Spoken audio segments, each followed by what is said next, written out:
Olá, mundo! Bem-vindo ao Beer for Devs, o nosso bate-papo em clima de happy hour, hoje mais do que especial, diretamente da Semana Proteus 2022, onde apresentamos as principais novidades e o lançamento do release 12.1.22.10.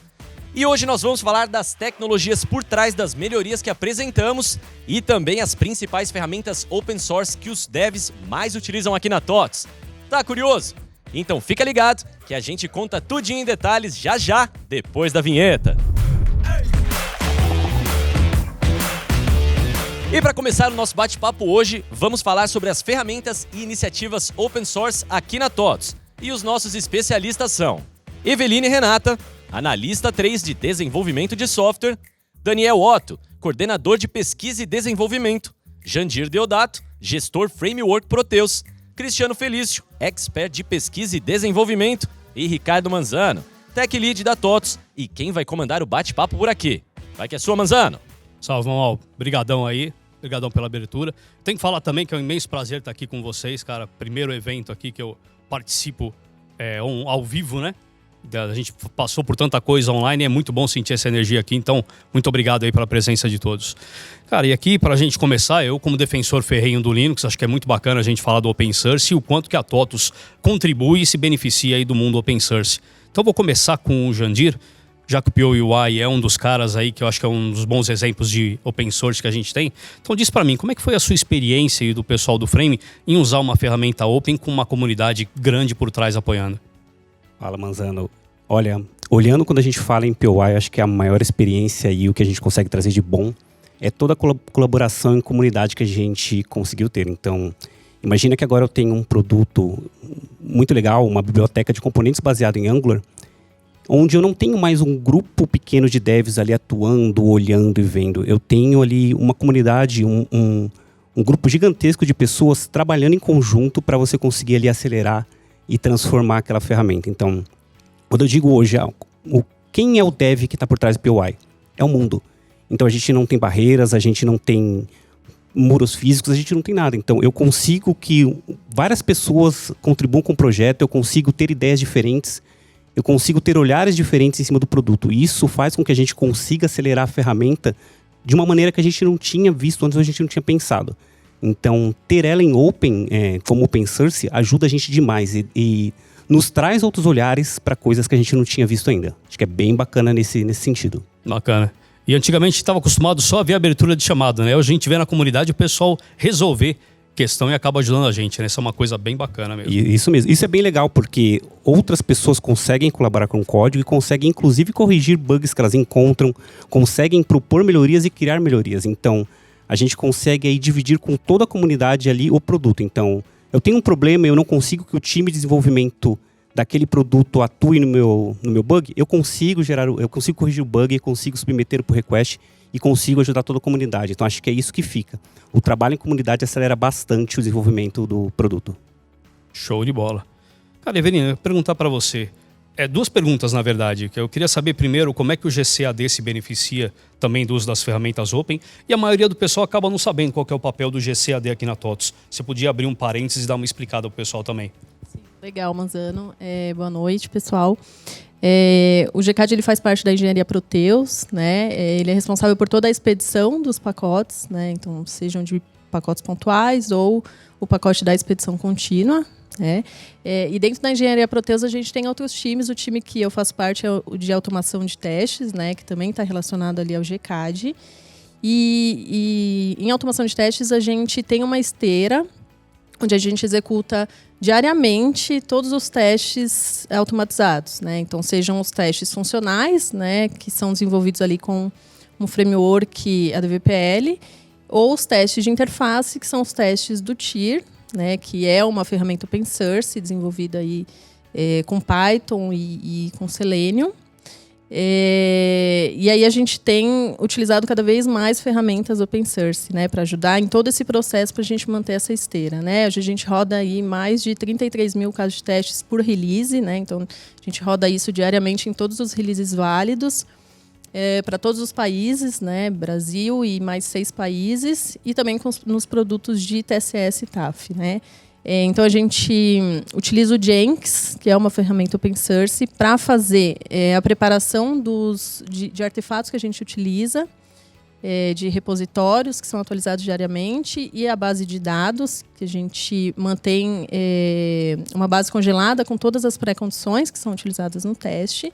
E a gente também desenvolveu algumas APIs em Python, com Flask, e utilizando o RabbitMQ como uma ferramenta de mensageria, né? É ela que faz todo o controle dessa fila de execução, né?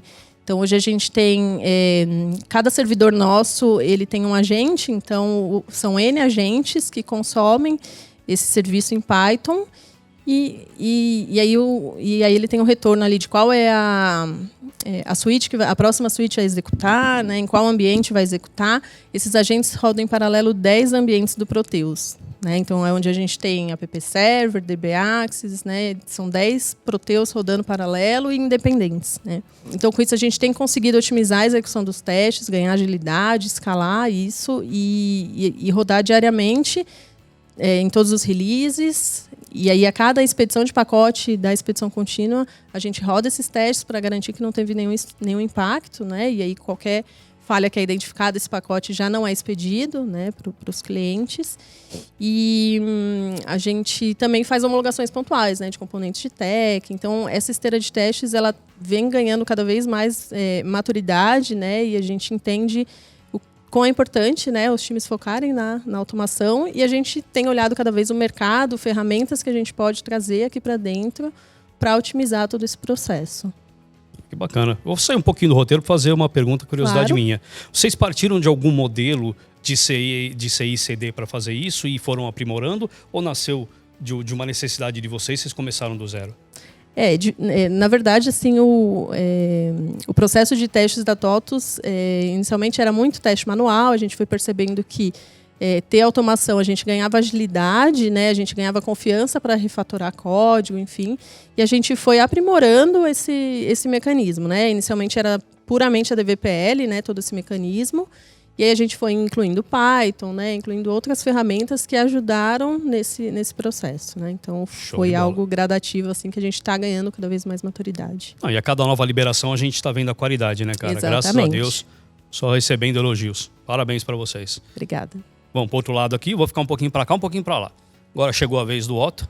Cara, eu queria que você contasse pra gente as ferramentas também que você utiliza lá e falar de outro bom exemplo de open source, que é o nosso plugin de desenvolvimento do VS Code. Se você puder comentar. Bom, como a gente usa principalmente C++ para desenvolvimento lá, então a gente usa bastante lib open source do mundo C++.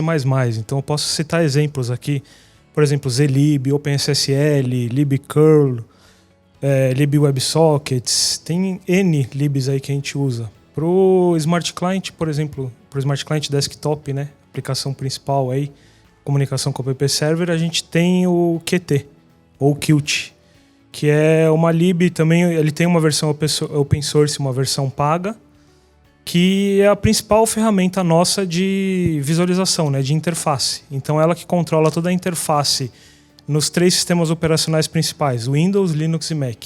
Então é ela a nossa principal ferramenta de interface baseada em C++. Aí já indo para um mundo mais web, até pensando no TDS VS Code, ele em si já é um projeto que nasceu open source, né, esse plugin que a gente desenvolveu. Ele tem por baixo alguma parte fechada, que é de comunicação com o app server, que é proprietário nosso, mas o principal, que é a parte visual e o controle da linguagem em si, é tudo open source. Então é interessante, acho que até pegando um gancho que o Jandir já falou do POI, a gente tem bastante ajuda aí da comunidade. Eu acho que também ajuda o pessoal a ter mais confiança no código, né? Porque não tem muita coisa escondida, tá tudo lá, qualquer pessoa consegue ler, consegue ver o que faz, consegue ajudar o desenvolvimento, consegue sugerir melhoria, consegue até fazer, no caso aqui, pull request, já falando, olha, seria legal se fizesse isso aqui, já mostrando um exemplo da utilização. Então, eu acho que só tem a ajudar, né? Quase nunca prejudica. Cane pull request, para quem não sabe, a pessoa vai lá, em vez de pedir alguma coisa, ele faz, submete. Se a gente analisar e ver que é bacana, a gente consegue subir nosso código. Então, isso é bastante interessante para a gente. Valeu, Otto. Vamos virar novamente aqui. Vamos lá para o Cris. Cara, o TLPP também não fica de fora desse uso de bibliotecas, né, cara? Que também é uma ferramenta em C++. Eu queria saber se você falasse um pouco das que você usa lá no dia a dia. Boa noite, pessoal. Boa noite, Manzano. Bom, o TLPP tá avançando bastante, né? E recentemente a gente lançou uma biblioteca de regex, né? De inspeção regular. E a gente utilizou uma biblioteca bastante famosa do Google, a RE2, e ela tem suporte para um monte de funcionalidades de regex, tá? Então a gente experimentou isso, colocou e a gente tem hoje. Então e o pessoal já pode começar a utilizar, já está liberado desde releases anteriores, para fazer realmente validação de texto com profissionalismo, usando a nossa liberação em TLPP de regex por baixo RE2. E era uma coisa que pediam há bastante tempo pra gente, né? Que ajuda muito no desenvolvimento. Ajuda bastante e a comunidade toda trabalha em cima e realmente eles entregam uma biblioteca bem interessante, né? Onde a gente não passa sufoco. Então, aproveitando, Cris, eu queria que você falasse um pouquinho, que a gente conversou antes, do seu uso lá do Clang, do LLVM. Como é que ele entra lá um dia? Também são ferramentas open muito usadas. Bom, Manzano, a gente tem estudado bastante a questão de utilizar o JIT, né, que é um Just in Time. Qual que é o objetivo disso? A gente fazer a performance de código ser mais rápido, né? Então, 2 projetos mundialmente utilizados são o de LLVM, que é uma máquina virtual de baixo nível. O que é isso, né? Máquinas virtuais, em geral, elas têm um código, elas têm que ficar interpretando para poder rodar em Windows, rodar em Linux, e aí você tem um código universal. Com o LLVM, você tem a ideia de pegar esse código e digitar ele, ou seja, naquele momento que você carrega o código, você já traduz ele na arquitetura nativa. Então, esse cara vai rodar muito mais rápido que no modo interpretado, tá? E a gente casou, então, o LLVM com o Clang. O Clang, então, o que ele faz? Ele faz o papel de, por exemplo, a gente tem a DVPL, a gente pode fazer uma tradução para um código C ou C++, utiliza o Clang e o Clang automaticamente já converte isso na estrutura do LLVM. Então, Clang joga para o LLVM que consegue digitar esse cara e executar muito mais rapidamente o nosso código que o cara escreve na linguagem de alto nível. Bacana. Então, nossos programadores da DVPL estão quase programando em C e não sabem, né? Quase programando em C e não sabem. Show de bola. Cara, e agora a gente vai falar do que o pessoal veio aqui para ouvir, né, cara? Que é as melhorias que a gente trouxe para 2210. Então, como primeira pergunta aqui, eu vou mirar a metralhadora aqui no Otto, eu queria que você contasse para a gente o que muda na experiência do usuário com a liberação do EBAP 9 e do WebAgent. Olha, é muito interessante essa liberação que a gente fez, porque a principal mudança, né, que o usuário vai sentir é no uso mesmo. Além do WebApp 9 a gente ter reescrito todo o motor dele, que era escrito em jQuery, agora a gente escreveu tudo em Web Components. Então isso vai melhorar a experiência de uso do usuário, deixando tudo mais rápido e mais fluido. Em conjunto com o WebAgent, ele vai ter uma experiência de uso na web muito parecida ou quase igual ao desktop. Ele vai conseguir usar as mesmas ferramentas que ele tem no desktop, com integrações, com acesso a disco e etc. Tudo que o desktop consegue fazer, ele vai conseguir fazer através do browser da web. Então, a ideia de deixar o Proteus, né, o RP, 100% web. A gente vai quase zerar a instalação necessária do lado do cliente. Nesse caso, ele vai ter uma instalaçãozinha bem pequena, né, que é um agentezinho para fazer esses acessos, para conseguir, né, passar o que a sandbox do browser não deixa fazer, né, que é o sistema de segurança, e consegue liberar esse acesso a disco, integrações. Então a gente tem toda essa facilidade da web junto com o que o Smart Client Desktop já consegue fazer. Então acho que essa é a principal diferença e a principal melhoria aí que a gente está conseguindo liberar nessa versão. Bacana. Essa era uma feature que a gente tinha no ActiveX para Windows, né? De chegar na máquina, mas a gente acabou perdendo isso, né? Na verdade o ActiveX, a própria Microsoft matou ele, né? Por falta de segurança, exatamente, né? O sandbox do browser é necessário. A gente faz esse agente, mas é de uma forma controlada, né? Não é um negócio que libera qualquer acesso. É uma liberação controlada, que a gente tem controle do que está liberando, que é exatamente o que o Smart Client Desktop já faz. Então não é uma coisa que vai abrir a sua máquina para o mundo para qualquer um conseguir executar código sem a sua ciência, tá? Só para deixar também bem claro que não é uma liberação sem pensar. Então tem bastante segurança em cima disso. Isso que eu falo. Fala um pouquinho da segurança, que eu acho que é importante, porque hoje em dia você fala em navegador, todo mundo usa isso, né? Quais É. são as seguranças? A gente colocou algumas camadas de segurança, né? Uma delas é a comunicação entre o browser e esse agente vai ser sobre o WebSocket Secure. Então é um WebSocket usando SSL, então a comunicação é criptografada. A comunicação também só aceita localhost, né? Que só aceita a conexão local. Então eu não consigo no agent conectar de um IP fora do mesmo IP, né? Se for da rede ou externo, não consegue se conectar nesse agent. E o protocolo que o comunica entre um e outro é o mesmo que a gente já utiliza no Smart Client, Desktop e o App Server. Então é um protocolo aí já conhecido e bastante seguro já pra gente bastante tempo. Show de bola. Obrigadão. Eveline, eu sei que o GCAD também evoluiu a esteira de testes agora para esse novo sistema, porque a cada sistêmico vem melhorando, como você mesmo já comentou. E eu queria saber o que isso está trazendo de benefício para a expedição dos novos artefatos. Bom, sem dúvida, a gente ter os testes automatizados, a gente ganha uma agilidade nos resultados, né? Então, a cada expedição de um novo release, tem uma execução em massa, né, de todos esses testes.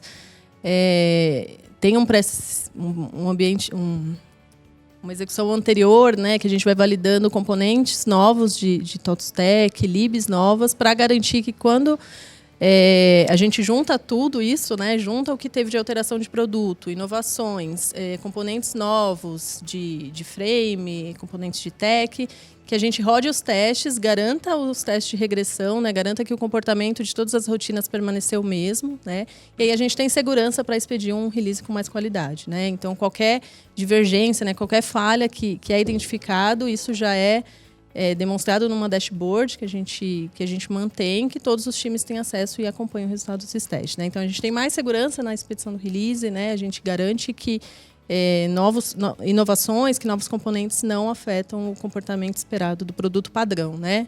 E a gente precisa ganhar escala nisso, né? Como eu comentei, a gente veio de um cenário crescente, né, de casos de testes, né? Hoje, então, como eu falei, mais de 33 mil casos de testes é bastante coisa, né? São muitos ambientes de Proteus que a gente precisa rodar, né? A gente conta agora também com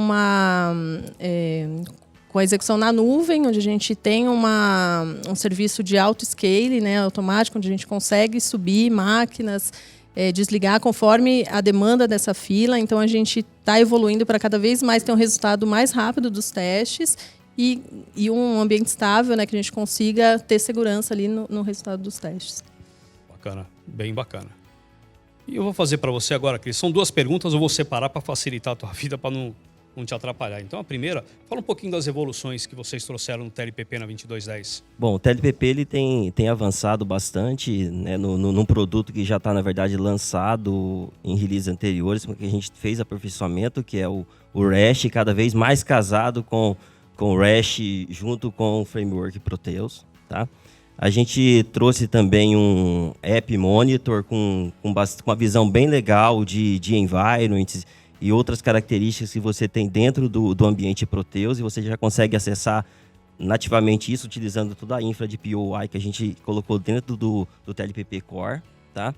E a gente também vem fazendo um trabalho bem interessante em relação à tipagem de dados. Então, até incentivo a quem desenvolve hoje em TLPP realmente fazer tipagem, olhar no TDN, ver as funcionalidades que a gente liberou em relação à tipagem e começar a desenvolver assim, porque a gente consegue casar depois com isso em melhorias importantes de performance que vai realmente fazer os produtos andarem muito mais rápido.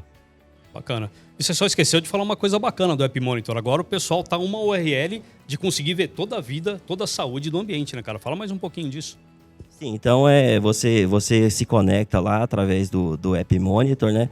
E conforme o Manzano mencionou aí, você consegue health check, consegue visualizar uma série de funcionalidades, memória, processamento, e a gente está lançando. Já até fazer agora já um apontamento que para o futuro a gente vai trazer muito mais funcionalidades em relação ao App Monitor. A gente está desenhando coisas novas e bem interessantes que vão sair na próxima release.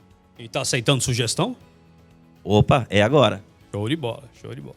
E a segunda pergunta que eu falei que eu não ia, você já deu um spoiler do JIT, mas eu queria saber, assim, na cozinha lá, o que a gente ganha, se vocês já fizeram testes com algumas rotinas, o quanto a gente ganhou. Como é que fala mais um pouquinho do JIT pra gente? Então, o trabalho de JIT, ele finalmente ele está integrando agora o último app server, que é o 23.1.1, tá? Então já sai nativo no app server esse suporte. E a gente vai fazer um trabalho, então, de sair primeiro de dentro de casa. A gente vai lançar digitar alguns fontes de framework, depois a gente vai avançar para produto e, posteriormente, a gente quer chegar também nos fontes customizados de clientes, tá? E o que a gente vai ganhar com isso? A gente já fez uma série de medições e a ideia é que a gente traga, num primeiro momento, pelo menos uns 20% a 30% de performance. E depois, avançando, a gente vai ter uma fase agora de realmente entrar em questões de otimização de código, tá? E a gente quer avançar isso aí para coisa de 40% de melhoria de performance com esse novo estudo que a gente vai fazer. Então, a gente quer chegar logo aí para atender tanto produto interno quanto fontes customizadas também. Bacana. E tudo isso sem mexer em uma linha de código ADVP? Sem mexer em nenhuma linha de código. Então, isso vai ser tudo transparente. É ligar uma chavezinha de INI e você já estaria habilitado a fazer o uso disso. Alguém quer ver isso rodando? Alguém achou interessante? Gostou, né? Imaginou? Show de bola. Agora vamos virar a metralhadora para o Jandir aqui, para o meu querido amigo. Falar um pouquinho do FWK App, Jandir. Eu queria saber aqui, já para fazer um link aqui com o que o Otto entregou para a gente, o que você acha que o Frame e o FWK App vão se beneficiar, sendo rodados agora exclusivamente nos navegadores? Obviamente ainda vamos continuar com o Smart Client, mas podendo ser rodados nos navegadores com a mesma usabilidade do Smart Client. Legal você ter falado disso, Manzano. E aproveitar e explicar para o pessoal, para quem não sabe o que é um FWK App, né? Hoje, já linkando com o POI e linkando com o mundo open source e as coisas que a gente está falando aqui, eu consigo criar um aplicativo em POI e eu consigo rodar esse aplicativo dentro do Proteus. E aí você fala para mim assim, quer dizer que agora eu posso rodar ele como se ele estivesse no Proteus. Aí eu vou te corrigir. Não. Você roda ele no Proteus. Então, o seu aplicativo agora, ele faz parte do sistema também. E como é que você roda esse aplicativo? Você roda ele dentro do FWK App, que é uma iniciativa, que é uma maneira que a gente conseguiu ali fazer para diminuir ali a sua quantidade de configurações, diminuir o esforço que você tem para conseguir rodar esses aplicativos aqui dentro. Então, a gente vem evoluindo isso desde o primeiro lançamento, a gente diminui ali a quantidade de configurações que você precisa, e aí com um recurso muito bacana que em conjunto aqui a gente conseguiu todos liberar, que é a porta multiprotocolo. Então, hoje eu não preciso configurar um REST para conseguir atender as minhas requisições. Ele já roda totalmente embarcado no sistema. Eu consigo ali usar o mesmo... Toda a engine que a gente tem de abertura de rotinas, de transformação de rotinas dentro do sistema, funciona de uma maneira muito transparente. Então, eu não preciso configurar REST, eu não preciso ter um licenciamento diferente. Eu simplesmente crio o meu aplicativo e rodo esse aplicativo dentro do RP. Isso é muito transparente e é muito legal. E aí, quando a gente fala o que a gente consegue ganhar agora usando ele com o Web Agent, a gente consegue rodar ele agora realmente ali em toda uma camada web. Então, eu consigo rodar ele dentro do navegador e a gente ganha em performance, porque o navegador já tem ali todos os componentes carregados que precisam para fazer a execução daquele app. Então, ele é muito mais rápido, você tem todas as habilidades que você tem na web, você tem também ali toda a parte de transformação, tudo que você consegue, tudo que você já está acostumado no mundo web, você vai utilizar nos navegadores. Então, você deixa ali a cara do produto muito bacana e consegue transformar, enfim, você tem um mundo de possibilidades agora para conseguir usar junto com essa funcionalidade.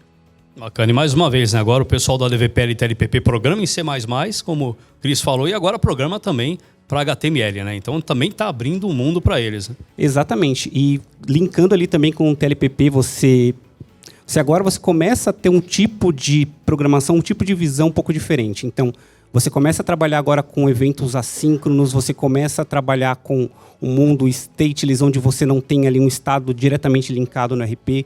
Você começa a trabalhar um pouquinho diferente, um pouquinho mais próximo do mundo web. Então, para quem ainda não utilizou, para quem ainda não viu, faz um teste, dá uma olhada. É muito legal e acho que vai abrir aí um mundo de oportunidades para vocês dentro do seu desenvolvimento. Bacana. Só vou fazer um adendo aqui, que a maioria do pessoal não sabe, mas usando o Smart Client com o Qt, a gente acabou ficando preso aí no Chrome 87, né, Otto? Me ajuda a lembrar. Por aí. 87. Ou seja, a gente já está no Chrome 104, 105, mas o Smart Client, por a gente estar preso na versão 6, acabou ficando congelado nisso e um monte de features bacana, principalmente de performance, acabaram ficando para trás. Então, uma outra coisa bacana que o FWK App vai ganhar, porque ele só precisa atualizar a estação dele, o navegador está atualizado e vida que segue, né? Exatamente. É muito menos trabalhoso, ele ganha muitas coisas com isso agora. Show de bola. Cara, e a gente vai aproveitar para abrir também para o público fazer algumas perguntas e já tem uma aqui. Pode fazer para a gente. Opa, tudo bem? A minha pergunta é assim, a gente tem uns testes automatizados, né, que varrem todas as rotinas, e como as rotinas que agora estão sendo feitas em POI vão passar pelo teste automatizado? Excelente pergunta. A gente já tem preparado o TIR, né, para executar o POI com Proteus, né? Claro que assim nem todos os componentes estão mapeados ainda, né, mas já tem alguns componentes mapeados dentro dos métodos do TIR. Então, se nós desenvolvedores seguirmos as mesmas orientações que a TOTVS utiliza hoje no POI, eu não vou ter problema com o TIR. Sim, exatamente. Você já consegue ver, né, como é uma open source, né? Você já consegue ver que tem alguns métodos lá. O login já é direcionado para POI, né? Então, hoje aqui na TOTVS a gente já tem alguns casos de testes, né? Ainda não um número grande que a gente está iniciando agora, mas se você tiver alguma customização, quiser desenvolver os casos de teste, já consegue com o TIR, sim. Então tá bom, muito obrigado. Imagina. Legal. Eu posso fazer só uma contribuição sobre testes, que eu acho bem legal sempre falar sobre isso, porque eu escuto bastante as pessoas falarem assim, nossa, mas vocês têm testes automatizados e encontram erros, vocês têm testes e os erros acontecem. Eu acho que é sempre importante frisar que o teste automatizado, e a ideia dele não é trazer a perfeição. Afinal de contas, a gente não encontra perfeição em nada, a gente sempre busca a melhoria contínua. Então, acho que uma das primeiras lições o teste busca a melhoria contínua e não o mundo perfeito. E uma coisa que o teste também sempre busca é não trazer problemas conhecidos de volta. Então, não é que o teste vai cobrir todos os casos. Ele vai ajudar a gente com que problemas conhecidos não apareçam novamente e, inclusive, mapear comportamentos. Quantos comportamentos, às vezes, a gente não tem documentado ou não entende que o teste em si diz, olha, esse é o comportamento que a rotina tem que seguir. Então, teste não diz que não vai haver erros, não vão existir. Então, ele busca melhoria contínua e testes também mapeiam comportamentos e permitem que erros conhecidos não retornem a acontecer. Acho que é esse o recado. E queria agradecer a pergunta lá, super bacana a sua pergunta. E vamos para a próxima aqui. Ivan, você tem uma para a gente também, manda aí. Tenho. O Web Agent e o WebApp ele foi reescrito. A gente usava jQuery, passamos a utilizar o Web Component. E teve algum impacto para o TIR? Teve algum custo reescrito, algo do tipo? Eu sei que teve, mas eu vou deixar a Eveline, porque ela quase me matou na ocasião, né? Então deixa ela se vingar aqui. Exatamente. Nessa mudança, né, do componente, a gente teve que reescrever totalmente não, né? Grande parte dos métodos. 98,3%. Exatamente. E aí a gente encontrou diversos problemas, né, durante essa migração. Durante essa reescrita, né, do TIR, a gente rodou todos os testes e a gente encontrava problema, né, ia corrigindo, enfim. Então, a gente teve que reescrever tudo que estava ali por trás do TIR para atender o novo Web App. Tirando eu, perdeu mais algum amigo no processo ou foi só eu? Não, só você. Não, então tá beleza. Quando quiseram botar ela perto de mim aqui, que ela é grandona, eu fiquei até com medo, mas não apanhei, tá beleza. E o legal é que isso ajudou, né? Contribuiu bastante para chegar na maturidade que a gente chegou do WebApp agora, né? Bastante. Por conta dessa reescrita. E agora vamos ver se a gente tem outra pergunta aqui. Quem quer? Sobre o FWK Web. É mandatório usar o POI ou podemos usar qualquer outro framework HTML para criar um app no Proteus com FWK Web? Você consegue utilizar qualquer aplicativo, ele abre, tá? Hoje a gente diz que a gente dá 100% de garantia ali com os aplicativos em Angular e o POI. Mas a gente tem aí na comunidade várias pessoas utilizando outros frameworks e aí renderizando dentro do Proteus sem problema nenhum. E para quem está usando, tá, com os apps, uma coisa bem importante, a gente colocou a documentação, a gente já tem algum tempo, tá? E a gente colocou a documentação agora e está liberando para o mercado e explicando como funciona. Um pacotinho que a gente chama de Proteus LibCore. Então a gente tem uma série de facilitadores e interceptors ali para a gente conseguir, para quem tem os seus apps, está fazendo aí o seu processo de apps, conseguir utilizar uma série de recursos que a gente tem no RP sem precisar ficar reescrevendo. Então, eu já tenho autenticação embarcada, se eu estou dentro do Proteus, eu não preciso lá dentro do meu serviço ficar reautenticando. Eu já faço a autenticação e carrego o usuário que está logado no Proteus. Eu já carrego o contexto de grupos de empresas, já carrego o contexto de idiomas. Então, quem começou a fazer esse processo de apps lá atrás, eu acredito que fazia autenticação do seu serviço, fazia tradução, fazia uma série de coisas que a gente já fazia e só não tinha mostrado como fazer. Então, depois dei uma olhadinha lá no TDN, dei uma olhadinha nas documentações. O Proteus LibCore ele vai ajudar vocês aí, vai deixar muito mais próximo do RP para que vocês não tenham que ficar reconstruindo coisas que a gente já faz muito tempo, tá bom? Mas para usar essas ferramentas aí, é obrigatório usar o Angular ou o POUI ou também conseguiria usar com outro frame? Também consegue. Bacana, show de bola. E temos mais uma pergunta aqui. Boa noite a todos. Eu queria perguntar para vocês o seguinte. Cada vez mais tem sido divulgado a arquitetura ARM. Queria saber se vocês têm algum planejamento para atender equipamentos com essa arquitetura, se vocês já fizeram algum estudo de caso, como é que está o desenvolvimento para esse tipo de plataforma?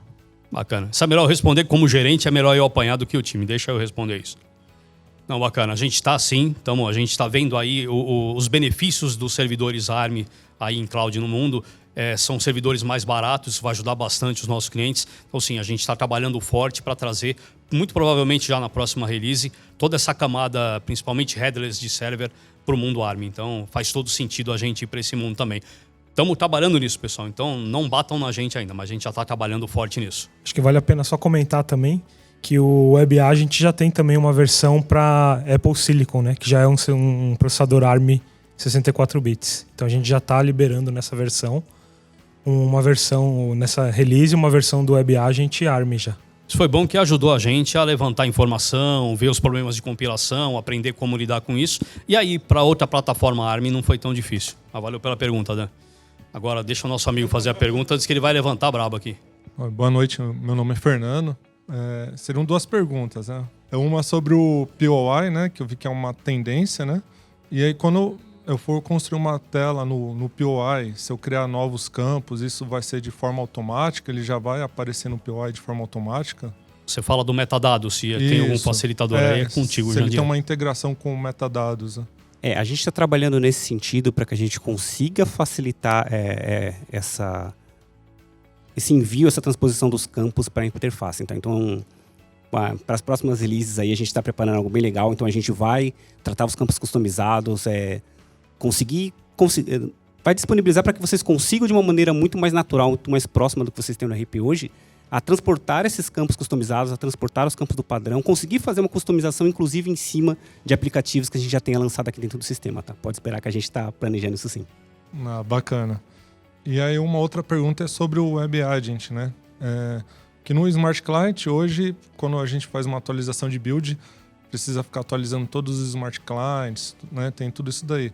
Como que vai funcionar isso no WebAgent? Não vai precisar mais ter essa atualização dos clients? É bem interessante essa pergunta, tá? A principal atualização, quando tiver uma virada de build, vai ser do lado da DLL, né? Que é o que roda o Web App. Ou DLL ou .so se for Linux. Então ela sim vai precisar de uma atualização comum como é hoje. Mas a parte do WebAgent, ele trabalha, vamos dizer assim, paralelo. Ele não precisa ter uma atualização de build para atualizar. E a atualização dele é bem simples, tá? Tem um arquivo que a gente configura onde está as instalações das próximas versões. E assim que o WebAgent se conectar nesse Web App com uma nova versão disponível, ele mesmo já se auto-atualiza. Então não tem mais essa, vamos dizer assim, correria para atualizar todas as máquinas, tá? Mesmo porque o WebAgent não necessariamente vai ser lançado uma nova versão com um novo build. Ele pode estar trabalhando já numa versão mais atual, sem precisar lançar um novo build. É que ele é bem agnóstico, então imagina, a gente só vai precisar atualizar ele quando tem uma nova feature que vai chegar da estação. Eu preciso ler um diretório de uma determinada maneira, vou colocar lá na função adir um novo parâmetro, aí a gente precisaria mexer nele. Então existe muita possibilidade de uma 2310 WebAgent não ter qualquer atualização. Legal, muito bom. Em cima da pergunta dele, essa atualização, a política de rede vai atrapalhar como bloqueio de usuário de instalar uma feature numa máquina, ou isso não? É normal, não tem o que impeça e não vai ter problema para quem administra uma rede? Eu posso tentar responder, tá? Assim, de qualquer jeito é uma instalação rodando, então ele precisa ter acesso pelo menos à pasta de usuário dele para conseguir instalar. Se ele não tiver nem esse acesso, aí realmente pode ser um problema nessa atualização. Eu acho que seria um problema no ambiente Citrix, alguma coisa mais enclausurada. Talvez isso fosse algum problema, né? Eu acho que assim, se o Windows não tiver acesso nem escrita, nem a Windows, por exemplo, né? Tiver acesso à escrita nem a pasta de usuário, aí acho que fica difícil até o uso do sistema no geral, tá? Então, se for uma política muito restrita, pode ser que tenha problema. Se for uma política mais comum, provavelmente vai rodar sem dificuldade nenhuma. Tá, deixa eu aproveitar. Quando eu estou no cloud, como que isso vai se comportar na máquina dos clientes dos usuários que estão dentro da empresa. Quando você está no cloud, a única diferença que vai ser, os arquivos de instalação vão estar hospedados no cloud também. Então, assim que o usuário se conectar, ele vai ver que tem uma nova versão e vai fazer o download dessa nova versão para a máquina do usuário. Então, não vai ter diferença a nível do usuário perceber isso, tá? Se for um on-premise ou cloud, a princípio é transparente. É mais questão de link de rede e permissão de acesso, então. Exatamente. Vai facilitar a vida do TI. Com certeza. Ele vai acabar usando o mesmo link do WebApp, vai baixar tudo via HTTP e vai fazer a instalação por baixo. Isso é bem transparente. Foi o que o Otto tinha comentado. Até para instalar o WebAgent a primeira vez, não tem nenhum botão de OK. O cara clicou, já vai vir a barrinha de progressão, que é justamente para facilitar. Tá bom, obrigado. Obrigadão. Cara, a gente tem tempo para mais uma pergunta. Quem podia fazer aqui pra gente? A gente conversou sobre a importância da parte do open source no POI e nas libs que você usa, né? Existe alguma possibilidade de ter algum módulo, alguma parte do Proteus open source? Uma excelente pergunta. Aí nem eu, como gerente, me atrevo a responder um negócio desse. Aí eu... Tô brincando. Minha opinião, vou falar minha opinião pessoal. A parte da DVPL tem a sua segurança, tem, mas a parte do binário acaba sendo muito mais crítica. Porque a gente está lidando literalmente com informações que estão em banco, informações que estão críticas lá na camada servidora. A parte da DVPL, eu acredito que até poderia ser aberta, mas teria que ser de uma forma segura para garantir que isso simplesmente não fosse usado levianamente. Mas é uma pergunta bastante difícil de responder e eu acho que ninguém aqui tem autarquia para falar sim ou não. Mas foi uma boa pergunta. Eu vou tentar subir isso e se abrir um chamado lá, eu respondo no chamado. Beleza, valeu. Super bacana. E depois dessas perguntas bacanas que a gente respondeu, desse povo aqui super antenado para informar a gente, eu quero entregar para o Mamal para fazer o nosso encerramento. Muito obrigado, Manzano. Obrigado, convidados. E essa plateia maravilhosa. E assim a gente chega ao final desse Beer for Devs, falando sobre o release 12.1.22.10 do Proteus. E se você quiser saber mais detalhes e novidade dessa melhoria, tem um link com a documentação aqui na descrição do vídeo. A gente vai ficando nessa, um bom happy hour a todos e até a próxima!